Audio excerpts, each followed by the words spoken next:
DGP સાહેબના આદેશ મુજબ જે 100 કલાકની અંદર અસામાજિક તત્વોની યાદી જે તૈયાર કરી અને એમની વિરુદ્ધ શિક્ષાત્મક કાર્યવાહી જે કરવાની સૂચના મળેલ છે તે અન્વયે સુરેન્દ્રનગર જિલ્લાની અંદર વારંવાર શરીર સંબંધી ગુનાઓ કરતા હોય તેવા આરોપીઓ, બુટલેગર, જુગારિયાઓ, ખાસ કરીને વ્યાજખોરોની પ્રવૃત્તિ સાથે ખનીજ ચોરી સંકળાયેલા હોય એવા આરોપીઓ વિરુદ્ધ 2 દિવસથી સુરેન્દ્રનગર જિલ્લા પોલીસ દ્વારા કાર્યવાહી હાથ ધરવામાં આવી છે।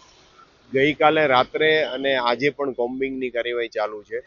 આ કોમ્બિંગની અંદર આવા આરોપીઓના ઘર ચેક કરવામાં આવશે, એમની હાલની પ્રવૃત્તિ ચેક કરવામાં આવશે।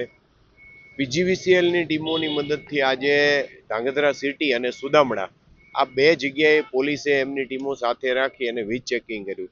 લગભગ 10 ઇસમોને ત્યાં ગેરકાયદેસર કનેક્શનો મળી આવતા એમના કનેક્શન કટ કરવાની અને દંડ ફટકારવાની કામગીરી કરવામાં આવેલી છે।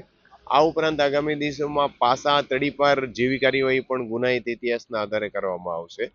વિશેષમાં જે કોઈ આરોપીઓ કે જેમણે ગેરકાયદેસર દબાણો ઊભા કરેલા છે, સરકારી જમીનો છે કબજે કરેલી છે, એની પણ ઓળખની કાર્યવાહી ચાલુ કરવામાં આવેલી છે અને એમની વિરુદ્ધ પણ જે તે કાયદા મુજબ યોગ્ય કાર્યવાહી કરવામાં આવશે। અને સુરેન્દ્રનગર જિલ્લામાં લગભગ અલગ અલગ હેડના 1000 જેટલા આરોપીની નામજોગ યાદી બનાવવામાં આવેલી છે। આ યાદી છે ડીવાયએસપી કક્ષાએ હજી સ્ક્રુટિની કરી અને જે લોકોમાં ભય ઊભો કરતા હશે એમની વિરુદ્ધ કડક કાર્યવાહી કરવામાં આવશે। મિત્રો, આવા જ વિડીયો અને શોર્ટ્સ જોવા માટે આજે જ અમારી ન્યૂઝ રૂમ યુટ્યુબ ચેનલને સબસ્ક્રાઇબ કરો।